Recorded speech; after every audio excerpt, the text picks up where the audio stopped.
बिहार के भागलपुर ज़िला जो भारत का पहला ज़िला है, उसके एक गांव नारायणपुर जो गंगा नदी के किनारे बसा था, वहाँ अब मेरा जन्म हुआ। चूँकि उस समय छोटी उम्र में शादी होती थी, इसलिए पिताजी की शादी हो गई थी और जब वे पढ़ रहे थे तो मैं पैदा हो गया था। तिथि भी नहीं मालूम कि जन्मदिन क्या है, लेकिन उन बढ़ते क्रम में कुछ अंदाज लगा करके और भाई बहनों की तादाद को देख करके और जन्म तिथि का अंदाज़ा लगाया गया। साथ ही साथ गंगा के दियार और उसके कछार और उसकी छोटी नदियों के बीच में गाय भैंस बकरियों के साथ विचरण करना, उसके साथ अटखेलियाँ करना, ये नियति बन गई थी। उसी दौरान स्कूल जिसे मकतब कहते थे, नाम था बीएमसी मकतब नारायणपुर, उसमें दाखला हुआ, जिसका पूरा नाम होता है बैकवर्ड मुस्लिम कम्युनिटी मकतब। वहाँ एक मौलवी हुआ करते थे और जो पढ़ाते थे। पढ़ने में मैं बहुत ही मेहनती था, इसलिए ननिहाल बगल के गांव में था बिहपुर, जो नारायणपुर से 6 किलोमीटर की दूरी पर है, और वहीं पर मांगन शाह पीर का मज़ार भी है। तो वहाँ मैं, गाड़ियाँ तो बहुत कम चलती थी उस समय 50 साल पहले, तो पैदल ही ननिहाल जाया करता था, कभी रेल लाइन होकर के, कभी इधर से।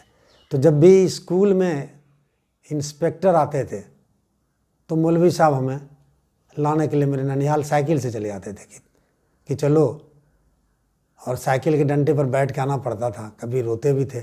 हमें याद है बचपन का कि अगर नहीं जाओगे, बच्चा जवाब नहीं देगा तो मेरी नौकरी चली जाएगी।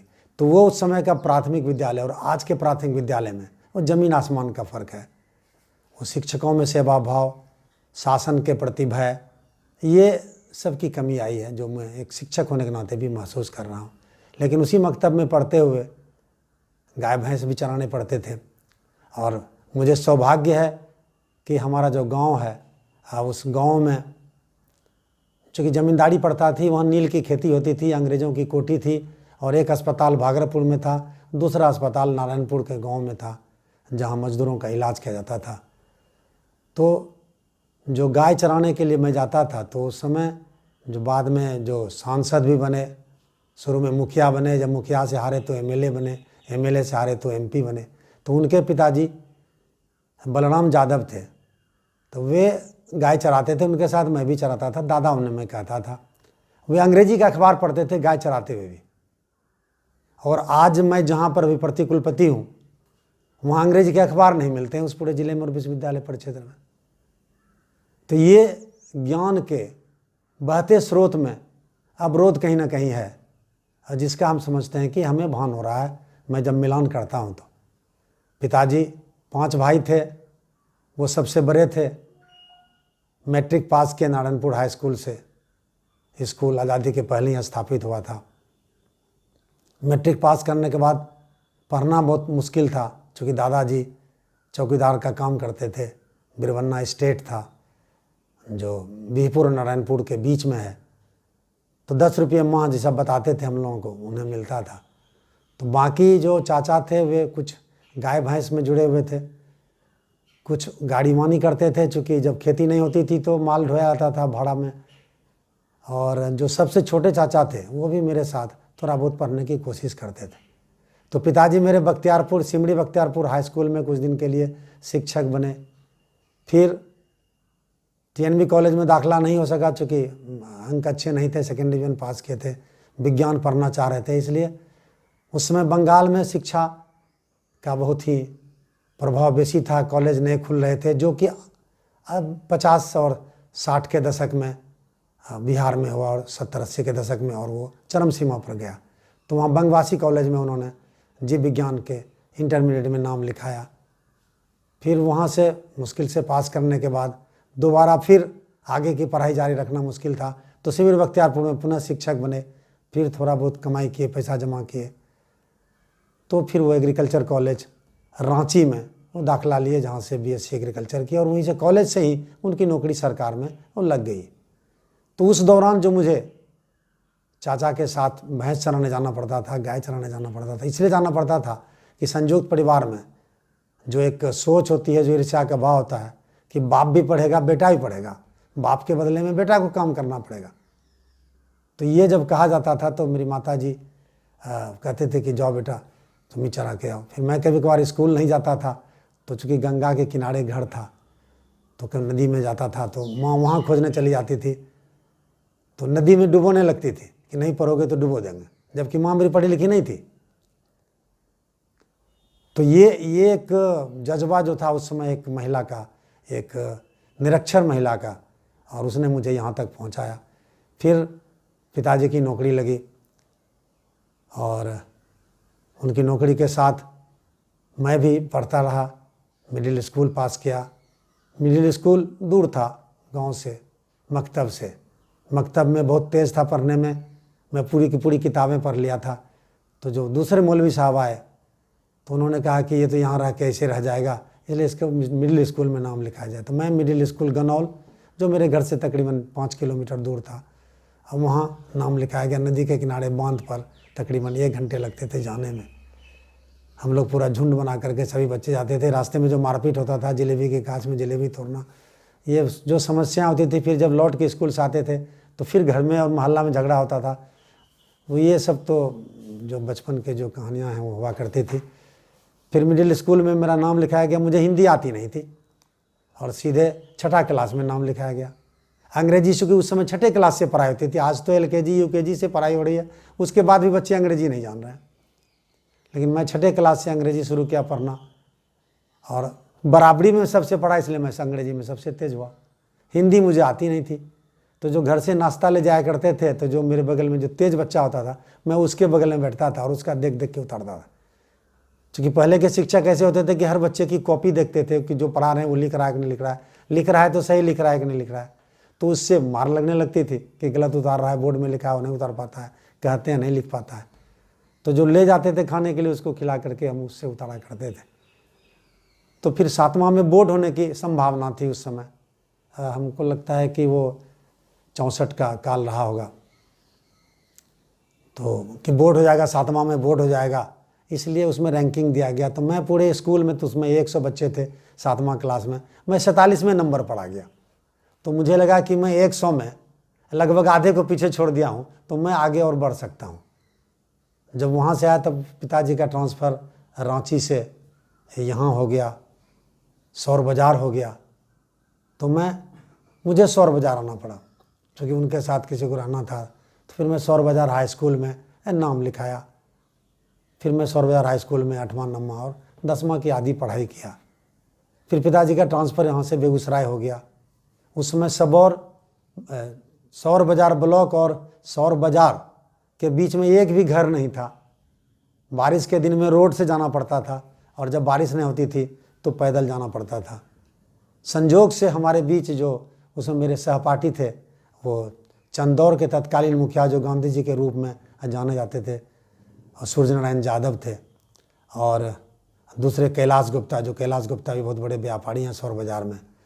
और सूर्य नारायण यादव MLA भी बने, उन्होंने लहटन चौधरी को परास्त करके MLA का जीता था, जो बाद में हमें पटना में मुलाकात हुई थी, क्योंकि जहाँ मेरी शादी हुई है पटना में, उसमें वो तत्कालीन MLA थे।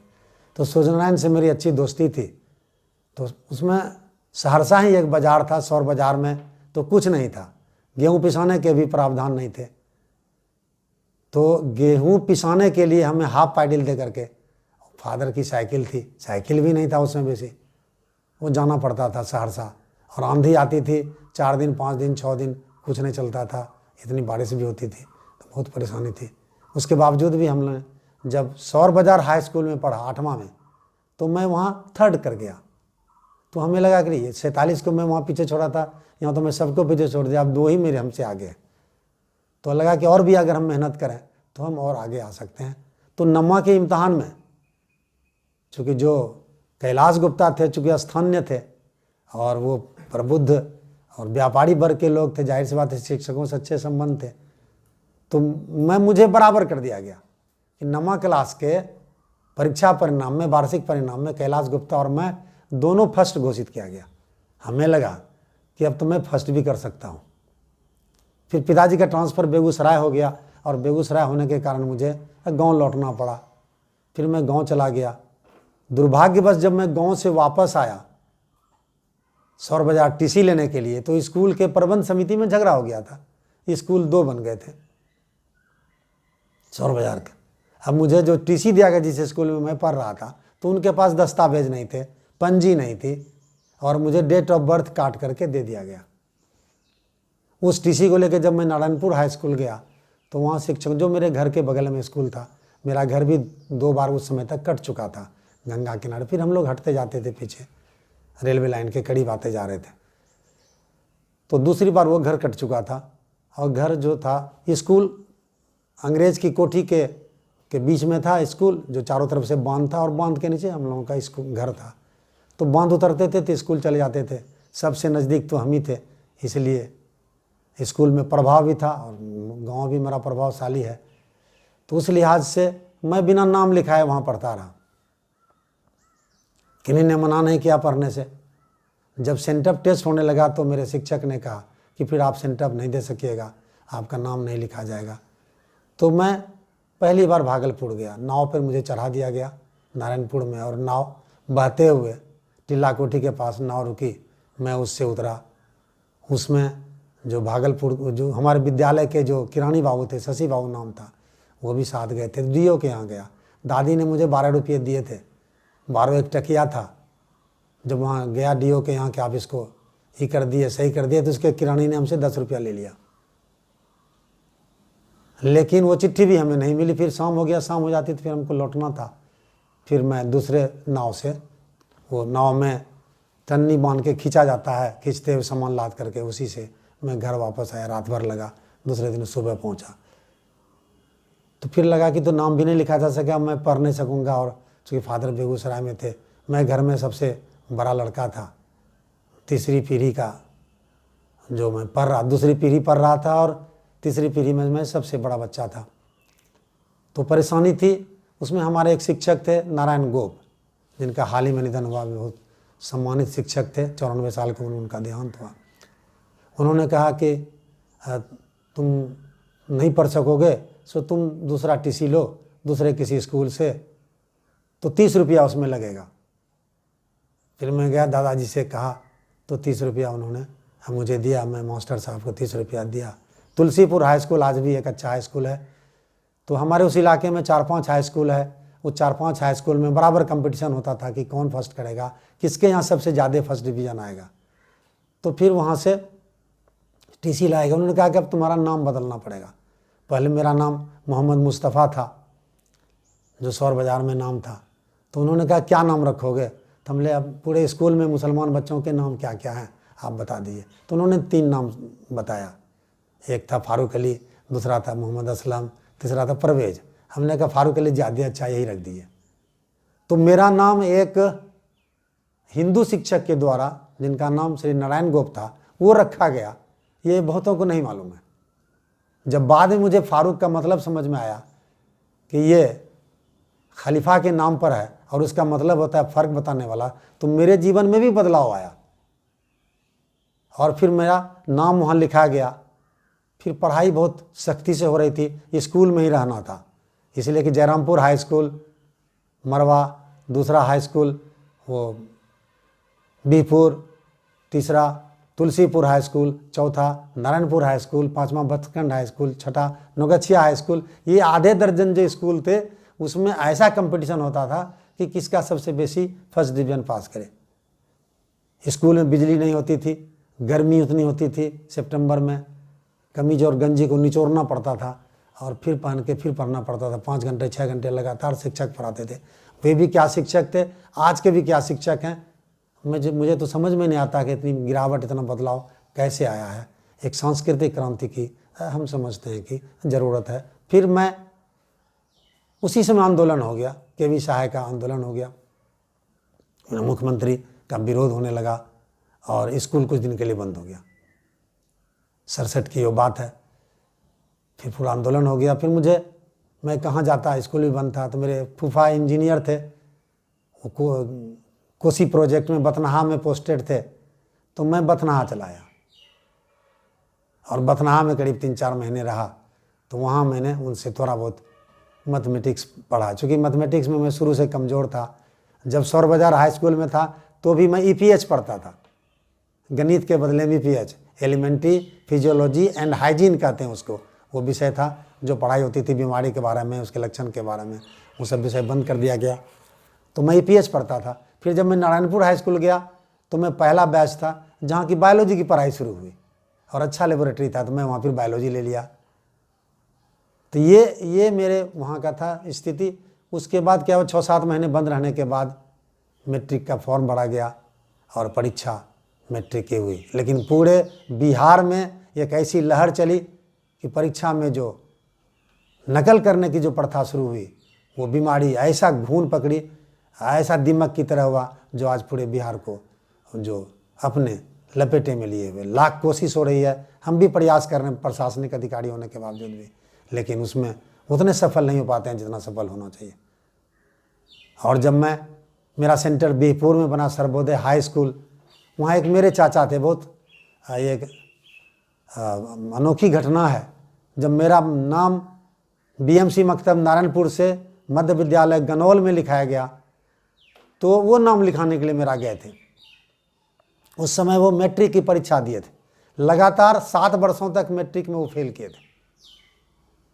वार्षिक और पूरक परीक्षा दोनों देते थे। सेंटर भागलपुर हुआ करता था, पूरे जिले का मैट्रिक का सेंटर भागलपुर में होता था। सीएमएस स्कूल, जिला स्कूल, मरवाड़ी पाठशाला, ये सब स्कूल इतने नामी, टीएनबी कॉलेजिएट स्कूल कि एक भी टेस्ट से मिस नहीं करने देता था। लगातार 7 वर्षों तक एनुअल और सप्लीमेंट्री में फेल हुए थे।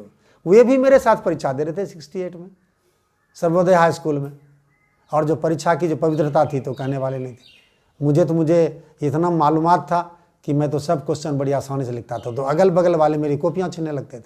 मुझे खड़े होकर के शिक्षक को कहना पड़ता था कि हमको अलग बैठाइए, इन लोगों के बीच में मुझे मत बैठाइए, मुझे लिखने नहीं देते हैं। मैं यहाँ एक कहना भूल गया कि जब नारायणपुर हाई स्कूल में प्री टेस्ट हुआ, फिर टेस्ट हुआ, तो मैं वहाँ 6ठे पोजीशन पर चला गया। तो हमको लगा कि ये तमाम बच्चे जो गनौल मिडिल स्कूल से पास होकर के 107 बच्चे जो नारायणपुर हाई स्कूल में आए थे, वो हमसे 45 बच्चे ऊपर थे। उन 45 बच्चों में से महज 4-5 बच्चे हमसे ऊपर रह गए। ये भी मुझे एहसास हुआ। मैं उस 7वीं क्लास को 10वीं क्लास से मिलान कर रहा था। तो हमें लगा कि हम और अगर मेहनत करेंगे तो हम समझते हैं बराबरी कर सकते हैं। और जब मैट्रिक की परीक्षा हुई तो मैं बराबरी कर लिया। 2-3 लड़कों को बराबर नंबर आया और मुझे मेरिट स्कॉलरशिप मिल गया। तो ये नारायणपुर हाई स्कूल से फिर मुझे लगा कि मैं सेंट जेवियर में नाम लिखाऊं या सेंट कोलंबस जाऊं या टीएनबी कॉलेज जाऊं। फिर हमारे पिताजी के दोस्त थे प्रोफेसर इसाक अली साहब, बोले कि नारायणपुर हाई स्कूल में पढ़ने दिए, बहुत तेज है, यहीं से पढ़ेगा। फिर नारायणपुर हाई स्कूल जो जेपी कॉलेज नाम था, जयप्रकाश जी के नाम पर एकमात्र संस्था आज़ादी के बाद जो खुली थी, वो नारायणपुर ही उस गांव में खुली थी, जबकि वो प्रखंड भी नहीं था। प्रखंड बिहपुर को बना दिया गया, लेकिन वहाँ स्कूल, वहाँ कॉलेज, वहाँ अस्पताल, डाकघर, रेलवे स्टेशन सब चीज़ था। उसके बावजूद भी वो अन्य कारणों से, राजनीतिक कारणों से वो प्रखंड भी नहीं बन सका। प्रखंड तो ये 70 के दशक में बना। मैं कहना चाह रहा था नारायणपुर हाई स्कूल में नाम लिखाया, वो मेरा पुराना जो हाई स्कूल था वो नदी में कट गया, कटा हो गया। कॉलेज भी कट गया। कॉलेज बाजार के गोले में चला आया। एक मारवाड़ी जी थे, व्यापारी वर्ग के लोग, उन्होंने अपना गोला दे दिया कॉलेज चलाने के लिए। दानी लोग बहुत उस इलाके में हैं। फिर मैं उस कॉलेज में वहाँ पढ़ा। प्री यूनिवर्सिटी उसमें हुआ करता था 1 साल का, तो प्री यूनिवर्सिटी में मैं वहाँ पढ़ा। मैं पूरे यूनिवर्सिटी में अच्छा रैंक लाया, तो उसके आधार पर मेरा पुनः मेरिट स्कॉलरशिप हमको प्री यूनिवर्सिटी के आधार पर भी मिला। और मुझे डिस्टिंक्शन भी बायोलॉजी में आया, चूँकि बायोलॉजी मेरे बराबर में कोई बच्चा नहीं जानता था। उसी की मैं एक घटना बताना चाहूँगा कि उस समय भागलपुर यूनिवर्सिटी से संचालित था प्री यूनिवर्सिटी भी, और मेरा प्रैक्टिकल छूट गया। पता नहीं किन कारणों से छूट गया।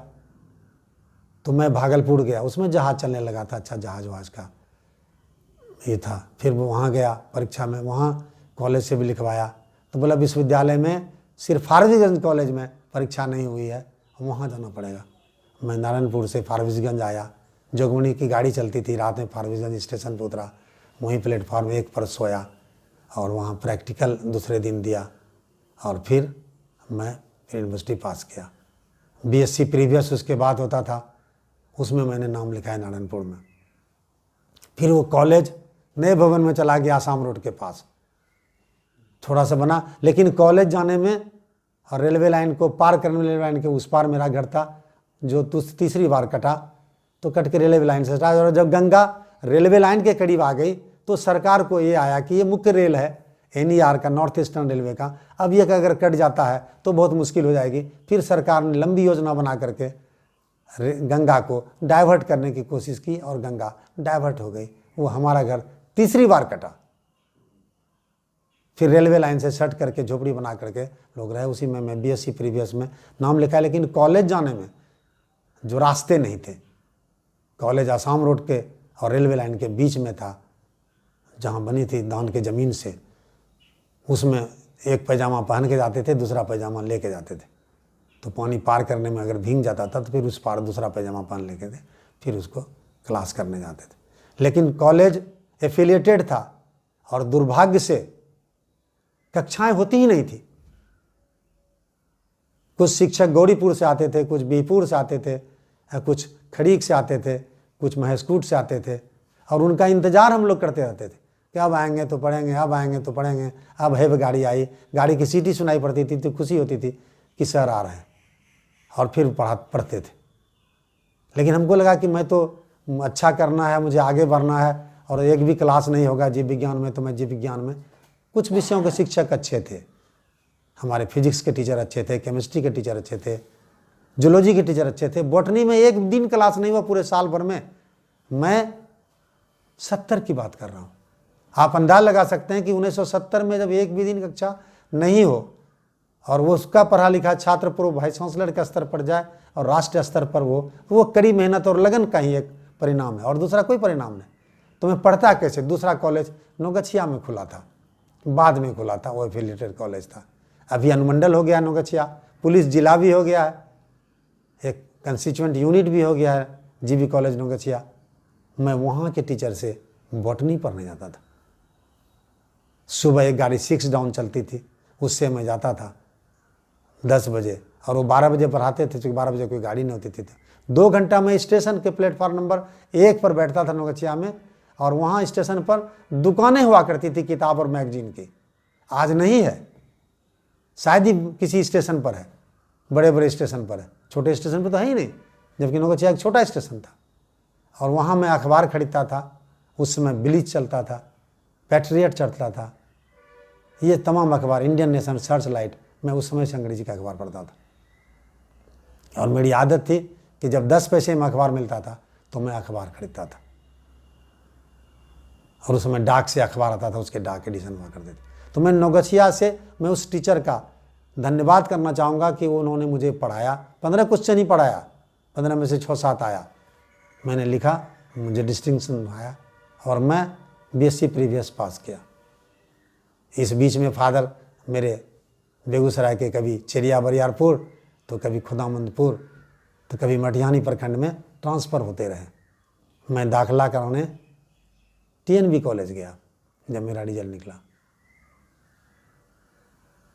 तो टीएनबी कॉलेज में नामांकन बहुत आसान था, जिनको इतना % से बेसी नंबर है, आइए नाम लिखाइए। मुझे मात्र 2 मिनट लगा।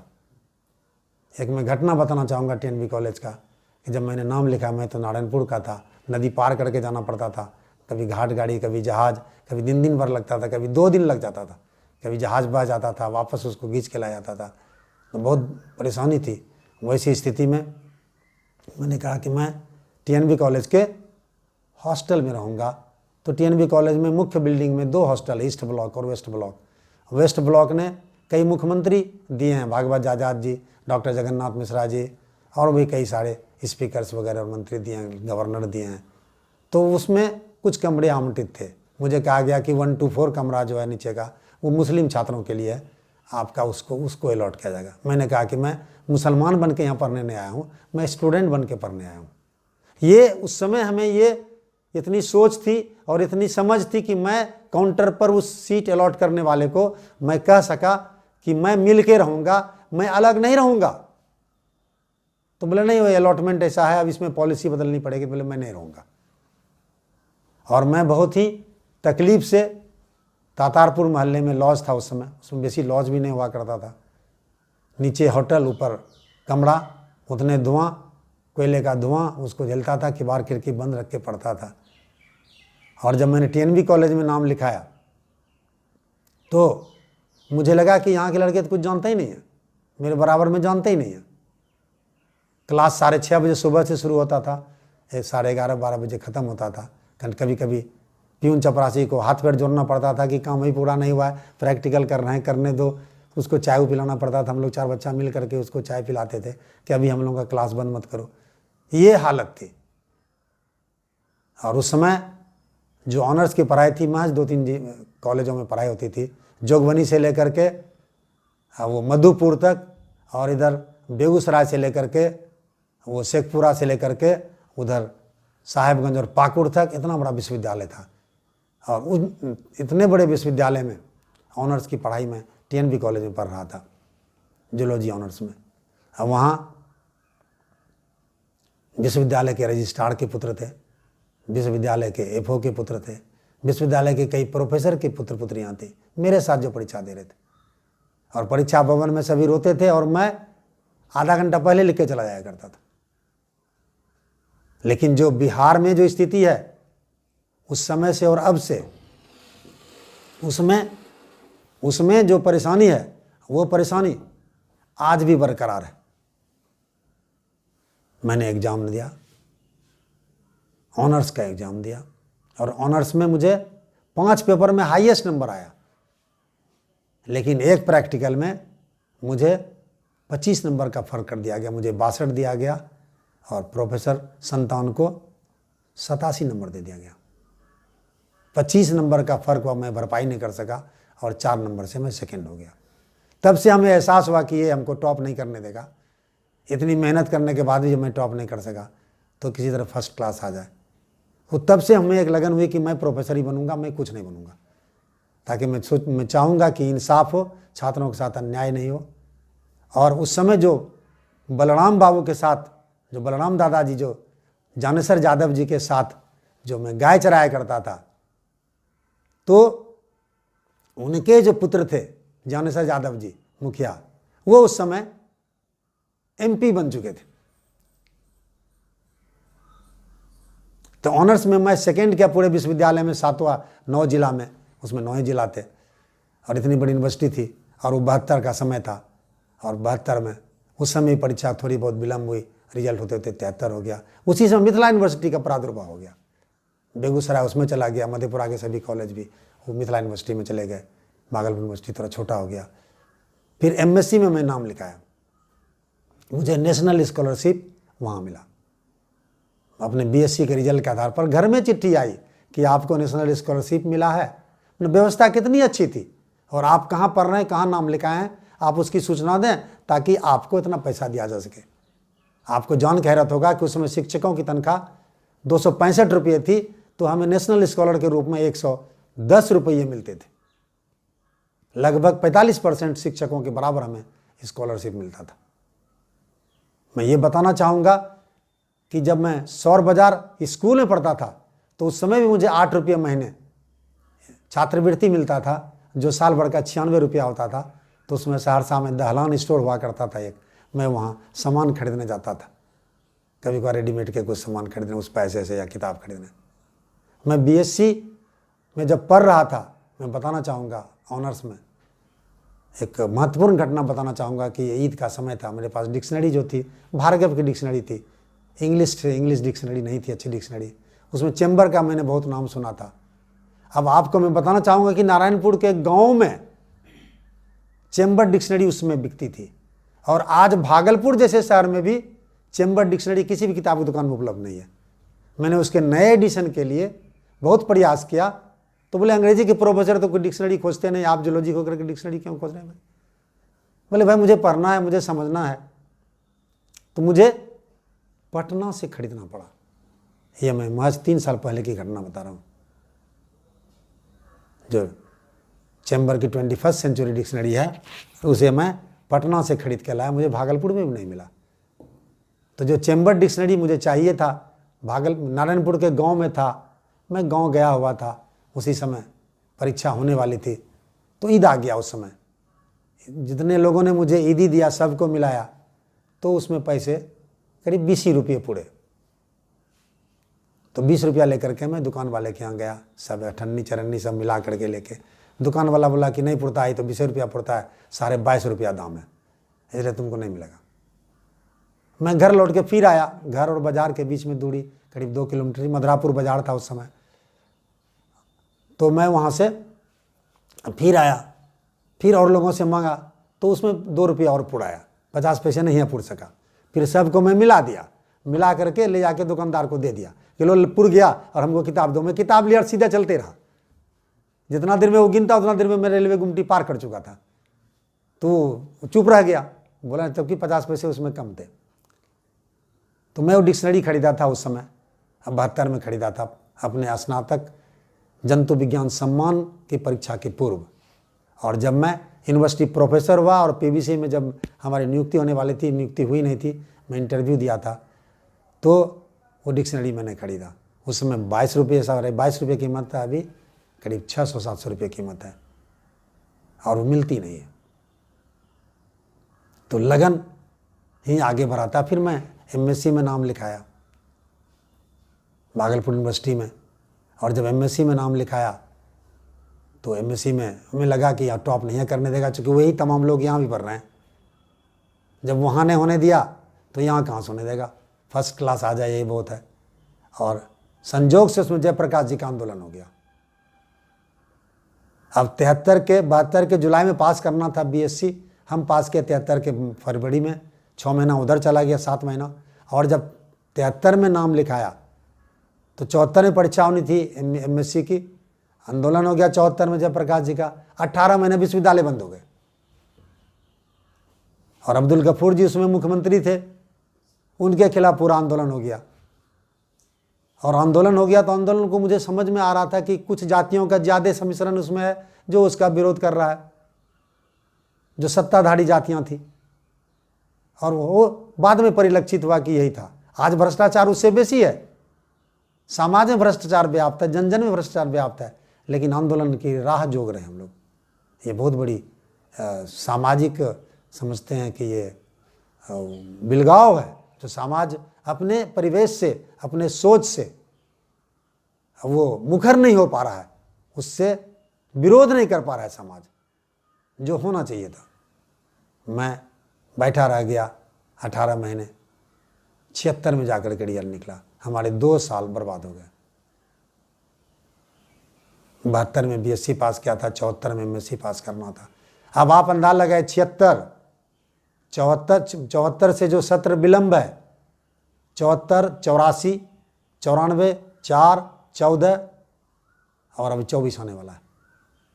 मतलब 46 वर्षों से सत्र विलंब से चल रहा है पूरे बिहार में। कभी रेगुलर होता है, कभी पीछे चला जाता है, कभी रेगुलर होता है, कभी पीछे चला जाता है। मुझे लगा कि मैं यहाँ पीएचडी नहीं करूँगा, मुझे चूँकि मैंने कहा कि मैं प्रोफेसर ही बनना चाह रहा था, तो मैं पीएचडी टेस्ट में बैठा जेएनयू के लिए। पहले से मैं अखबार पढ़ता था, अखबार में निकला था कि इस समय टेस्ट होता है। फिर मैं जेएनयू के टेस्ट में बैठा, उसमें टेस्ट देने के लिए दिल्ली जाना पड़ता था। तिनसुकिया रात में चलती थी भागलपुर से, उस पर बैठ के मैं दिल्ली गया तो वही सांसद जी थे वहाँ, जानेसर यादव जी। तो बोले फारूक तुम क्यों आए हो इसमें टेस्ट देने के लिए, तुम आईएएस में बैठो। हमने कहा मैं प्रोफेसर बनूंगा, मैं कुछ नहीं बनूंगा। नहीं तुम बहुत तेज हो, तुम बहुत झंझट हो गया हमसे। बोले तुम बेकार आए हो तब यहाँ। फिर मैं गया टेस्ट देने के लिए जेएनयू में, टेस्ट दिया, हमें टीए भी मिला, एकदम करकड़िए नोट, 96 रुपये हमको दिए गए जेएनयू में टेस्ट देने का, ये स्टेटस था उस समय। फिर मेरा इंटरव्यू 4 दिन बाद रख दिया गया। मैंने 4 दिन यहाँ बैठ के क्या करूँगा, आज हमारा इंटरव्यू लीजिए। अरे इंटरव्यू नहीं लेना, आज ले लीजिए हमारा इंटरव्यू, 4 दिन बाद क्यों लीजिएगा, मैं घर जाऊँगा, 4 दिन रह के यहाँ क्या करूँगा। फिर मैंने इंटरव्यू दिया, फिर इंटरव्यू देके उनके घर पर लौटे, बोले चलो मेरे साथ, तुमको टिकट नहीं लगेगा। तो हमने कहा कि मैं आपका अटेंडेंट बन के नहीं जाऊँगा जानेसर चाचा जी। बोले तुम तो इतना बात बनाते हो, अटेंडेंट थोड़े होता है, 1 पर्सन विथ एमपी होता है। देखो टिकट, देखोगे टिकट। डिलक्स ट्रेन चलती थी, उसमें बोले हम तो एसी में बैठेंगे, तुम जनरल में बैठ जाना, फिर बाद में जब सुबह होगी तो फिर एसी में चले आना। तो बोले मैं जाऊंगा ही नहीं आपके अटेंडेंट बन के। तो फिर उन्होंने मुझे टिकट दिया कि 1 पर्सन विथ एमपी, मैंने एमपी के साथ एक व्यक्ति। फिर मैं उनके साथ डिलक्स में गया, हमको खर्चा भी नहीं उधर का टिकट का। जो जेएनयू से 96 रुपया मिला था, उसमें 48 रुपया टिकट था, और दिल्ली का 48 के 46 रुपया टिकट थे दिल्ली के, भागलपुर से दिल्ली, नन स्लीपर क्लास का। तो मैं मुझसे आया, फिर उन्होंने कहा कि कैसा हुआ टेस्ट। बोले टेस्ट तो बहुत अच्छा हुआ, हम कंप्लीट कर जाएंगे। बोले कोई पैरवी पैगाम ले, किसी की ज़रूरत नहीं है। मैं 3rd कर गया पूरे टेस्ट में। मुझे टेलीग्राम गया कि आप चले आएँ नामांकन लें। मैं जब नाम लिखाने के लिए जेएनयू गया, जेएनयू पहाड़ पर था, इतना गर्मी का दिन था, वो 1 जून का, आखिरी जून था, जुलाई का मैं शुरू हो रहा था 1 तारीख। हमें लगा कि मर जाएंगे यहाँ। तो पहाड़ पर वो ड्रिल कर करके पौधे लगा रहे थे उस समय। मैं 76 की बात कर रहा हूँ। मेरे साथ Allahabad university, Delhi university, Mumbai university से तमाम के लड़के आए थे जो 76 के पास थे। मैं 74 का पास था, 76 मिडियल निकला था। आप अंदाजा लगा सकते हैं कि हमारे साथ और बिहार के छात्रों के साथ कितनी बड़ी नाइंसाफ़ी होती है। तो यही वजह है कि छात्र पलायन करते हैं। फिर मुझे स्कॉलरशिप मिला। मैंने वहाँ सुपरवाइजर चुना। वहाँ छात्र को सुपरवाइजर चुनने का राइट होता है, नाम होता है, मैंने चुना था। मैं सोचा कि उत्तर भारत के लोग सांप्रदायिक बेसी होते हैं, जातिवाद ज़्यादा करते हैं, इसलिए मैं उत्तर भारत के लोगों को मैं चुनूंगा ही नहीं सुपरवाइजर, जब हमें चॉइस है तो मैंने ऐसा नाम चुना जो कि साउथ इंडिया का। एक का नाम था राव, मैंने राव चुना, AR राव। दूसरा था NZ बाकर। समझ में ना आता था NZ का मतलब क्या होता है, देखा टाइटल बाकर, हमको लगा अंग्रेज होगा बाकर, तो मैंने ऐसा सुपरवाइजर चुना। संजोग से बाकर हमको अलॉट हो गया। तो बाद में मालूम हुआ कि ये महिला है। तो बहुत ही अच्छी और गुणी महिला थी, लंदन से पढ़ के आई थी, लखनऊ यूनिवर्सिटी के भी पढ़ी हुई थी। और मैंने वहाँ जेएनयू में 2 साल के अंदर मैंने PhD थीसिस जमा किया। ये हमारा आज भी रिकॉर्ड है, और तब से लेकर के आज तक जेएनयू में किसी स्टूडेंट ने 2 साल में थीसिस नहीं जमा किया। तो ये लगन और मेहनत का फल है। मैंने बिल्कुल जिस दिन 2 तारीख पूरने वाला था, उसके 1 दिन केवल थीसिस को तैयार लेकर के डीन के पास गया, तो बोले कि आपका कल पूर रहा है 2 साल, आज नहीं फॉरवर्ड होगा। हमने फॉरवर्ड करने नहीं कर रहे हैं, नो ड्यूज करने के लिए कर रहे हैं कि आज आप नो ड्यूज करें ताकि हम कल जमा कर सकें, और नहीं अगर कल जमा हो सका तो फिर आप और हम में फैसला होगा। मिस्टर डीन, ये जज्बा मैं रखता था शुरू से। फिर एक वैकेंसी निकला भागलपुर यूनिवर्सिटी में और बिहार यूनिवर्सिटी में। मैं भागलपुर यूनिवर्सिटी में अप्लाई किया, इंटरव्यू देने आया, अपर इंडिया से आया। गाड़ी इतनी लेट पहुंची, जब तक मैं 10 बजे भागलपुर पहुंचा दिन में, गाड़ी को 1:30 बजे रात में आना चाहिए, 10 बजे दिन में आई, जल्दी से तैयार होकर के गया, मालूम इंटरव्यू खत्म हो गया। हमने कहा इंटरव्यू कैसे खत्म हो जाएगा, आप 11 बजे बुलाए हैं तो 11:30 बजे इंटरव्यू, कितने 4 ही लड़के थे, चौथा नाम आपका था, आप आए नहीं। तो चूँकि जिसको 60% से बेसी नंबर था उसी को बुलाया गया था, शॉर्ट लिस्टिंग। हमने इंटरव्यू तो लेना पड़ेगा, कैसे ना इंटरव्यू लीजिएगा। खैर मेरा इंटरव्यू हुआ, मेरा सिलेक्शन वहाँ हुआ, फिर मैं वहाँ ज्वाइन किया, और फिर मेरे शिक्षक के रूप में मेरी भूमिका शुरू हुई। मैं उन तमाम शिक्षकों को अपनी ओर से बहुत धन्यवाद देना चाहूँगा कि एक ग्रामीण परिवेश से लोगों को यकीन नहीं होता था, कि होता आज भी नहीं यकीन होता है कि मैं गाय चराने जाता था, मैं भैंस चराने जाता था। और उस समय जो बारिश होती थी, वो बारिश 7-7 दिन का होती थी। वो कन्हैया या क्या नक्षत्र बोलते हैं, उसमें 7 दिन तक लगातार होती थी, और बोड़े का घोगी होता था, और 10-12 भैंस थी। उसमें चाचा मेरे एक पहलवान थे, और वो कुश्ती लड़ने के लिए जब कलकत्ता चले आते थे, फिर भैंस चराने के लिए मुझे ही जाना पड़ता था, और कोई उपाय नहीं था। और अरहर के खेत हुआ करते थे, इतने लंबे लंबे, इतने मोटे बड़े बड़े, कि उसमें सो करके खोजना पड़ता था कि किधर भैंस गई, नहीं तो दिखाई नहीं पड़ता था कुछ। इसलिए अवसर का लाभ लेना चाहिए। जब मैं पूरा किया, लेक्चरर बना, मेरिट से रीडर बना, मेरिट से प्रोफेसर बना। मैं विश्वविद्यालय कभी नहीं गया, ना विश्वविद्यालय के अधिकारी को मैं नहीं जानता था। बोले मैं जाऊंगा नहीं, जो मेरिट पर होना है तो होगा, नहीं होना होगा नहीं होगा। मैं शिक्षक तो हूँ, प्रमोशन मायने नहीं रखता है, शिक्षक मायने रखता है। लेकिन ये कितने शिक्षकों में ये जज्बा है बोले teacher is more important than being promoted. और प्रोफेसरों में, शिक्षकों में गिरावट तब से आई जब ये प्रमोशन का सिलसिला शुरू हुआ। रनिंग स्केल होना चाहिए, जैसा कि दूसरी सेवाओं में, आईएएस की सेवाओं में, आईपीएस में है, वो रनिंग स्केल होता है, पोस्टिंग होती है उसकी, काडर बदलते हैं। लेकिन यहाँ दूसरी तरह का है, और इसी के चलते शोध की गुणवत्ता और तमाम चीज़ों की गुणवत्ता में ह्रास हुआ है। मैंने अप्लाई किया, वैकेंसी निकली थी तो मैंने अप्लाई किया। तो अप्लाई जब किया 14 में निकली थी, तो मालूम हुआ कि उसमें जो सिलेक्शन कमेटी में, स्क्रीनिंग कमेटी में सदस्य हैं, मेरे जूनियर छात्र थे जेएनयू के, जो मेरा डायग्राम बनाया करते थे, जिनको मैं कहता था डायग्राम बनाइए। तो मुझे लगा कि मैं, वो मेरा स्क्रीनिंग करेगा और मैं जाऊंगा। मैं नहीं गया इंटरव्यू देने के लिए। ये सिचुएशन था। फिर हमको लगा कि मैं फिर विश्वविद्यालय में जाऊं, ऊंचे पद पर फिर लौट के शिक्षक बनूं, से बेहतर है कि मैं शिक्षक ही रहूं। जब देखा कि मेरा पूरा हो रहा है, महज 1 साल बचा हुआ है 17 में, तो मैं अप्लाई किया। सभी यूनिवर्सिटी में अप्लाई किया, लेकिन नहीं बुलाया गया हमको। मुझे मात्र मधेपुरा के लिए बुलाया गया, जो 13वीं यूनिवर्सिटी थी, और मुझे बुलाया गया। और जब मैं गया संजोग से इंटरव्यू देने के लिए राजभवन, तो अमूमन मैं थोड़ा देर से पहुंचा, और लोग तो बहुत पहले पहुंच जाते हैं। गया तो देखा पूरा हॉल, राजभवन में जो पूरा हॉल जहाँ इंटरव्यू के लोग आए हुए थे वो बैठे हुए थे। तो मेरे मुंह से निकल गया कि इतनी भीड़, तो दूसरे कौन बोल दिया कि नरकों में ठेला ठेली। तो मैंने कहा कि जब आप नरक ही मानते हैं तो क्यों आते हैं? फिर वहाँ झगड़ा हो गया हमसे। हम कहा आप इंटरव्यू देने के लिए आए हैं बीएन मंडल यूनिवर्सिटी मधेपुरा के लिए, और आप कह रहे हैं कि नरकों में ठेला ठेली है, तो क्यों आए हैं जब नरक ही समझ रहे हैं? तो फिर लोगों ने बीच बचाव किया। फिर मैं शांत हो गया, हमको लगा कि मुनासिब वक्त नहीं है। फिर हमारा स्क्रीनिंग हुआ। स्क्रीनिंग के बाद मैं घर चला गया। फिर दोबारा चिट्ठी गई कि महामहिम बुलाए हैं। तो उसमें 43 आदमी में से सिर्फ 6 को बुलाया गया। मैं 6 में गया। हमारे माननीय कुलपति जी भी उसमें थे, मैं भी था।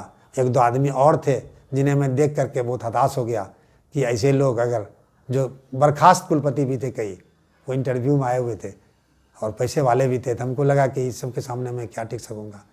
मैं सराहना करना चाहूँगा तत्कालीन महामहिम का, जिन्होंने साक्षात्कार में बुलाया और पूछा कि आपको तो प्रशासनिक अनुभव नहीं है? तो मैंने कहा कि मैं वाइस प्रिंसिपल हूँ टीएनबी कॉलेज का। तो बोले सरकारी कॉलेज में वाइस प्रिंसिपल नहीं होता है। मैंने कहा श्रीमान, हमारा कॉलेज 6 बजे शुरू होता है और 6 बजे ख़त्म होता है, उसमें एक प्रिंसिपल से काम नहीं चलता है, और आज की परंपरा नहीं है, अब वो 135 साल से ही परंपरा है। अच्छा, और मैं विभाग अध्यक्ष हूँ जंतु विज्ञान विभाग का, और कन्वोकेशन वहीं हुआ था श्रीमान, आप वहाँ गए थे। 16 में कन्वोकेशन हुआ था, उसमें गए थे। और मैं हॉस्पिटलिटी ऑफिसर था, आतिथ्य अधिकारी मैं था। अच्छा, तो आपके घर से मधेपुरा कितना दूर है? श्रीमान 100 किलोमीटर है। रोड बन जाएगा तो 1.5 घंटा में पहुँच जाएंगे, नहीं बनेगा तो 5 घंटा 5 घंटा लगेगा। अच्छा। तो उन्होंने कहा कि पीवीसी बनिएगा। देखिए गवर्नर साहब ये पूछें कि पीवीसी बनिएगा, उन्होंने पूछा। मैंने कहा कि ये मेरा सौभाग्य होगा, क्योंकि 7 जिले की यूनिवर्सिटी है। मुझे पिछड़ों, वो बेजुबान का, जिनका कोई सुनने वाला नहीं है, कतार में पीछे खड़ा है, जो समाज का कमज़ोर तबका है, मैं उसके लिए वहाँ काम कर सकूँगा। बोले श्रीमान एतराज़ नहीं होगा हमको, हमारे लिए सौभाग्य होगा। ठीक है, जाइए। फिर मुझे चिट्ठी आई कि आप चयनित हो गए। लेकिन यहाँ के कुलपति और प्रति कुलपति का कार्यकाल बचा हुआ था 15-20 दिन और। फिर गवर्नर साहब के यहाँ बुलाया गया। तो सौभाग्य से मैं बताना चाहूँगा दर्शकों को आपके माध्यम से कि बीएन मंडल यूनिवर्सिटी के 2 vice chancellor, 2 pro vice chancellor बैठक में गए थे। ये भी एक अनोखी चीज है। Vice chancellor, pro vice chancellor जो कार्यरत हैं, और वाइस चांसलर और प्रो वाइस चांसलर जो मनोनीत किए गए। हम लोग 4 आदमी हो बैठे थे, 4 कुर्सियां लगी हुई थी हम लोग। तो ये सौभाग्य मुझे प्राप्त हुआ, और मैं लगभग 36वें महीने में यहाँ काम कर रहा हूँ। भरसक मैंने प्रयास किया कि छात्र हित, देश हित, समाज हित में मैं काम कर सकूं, और मैंने काम किया है। मेरे काम का मूल्यांकन तो मैं क्या करूंगा, हमारे दूसरे लोग करेंगे, जो इस कार्य से प्रभावित हुए हैं वे करेंगे। मैं एक विशुद्ध सामाजिक कार्यकर्ता हूँ।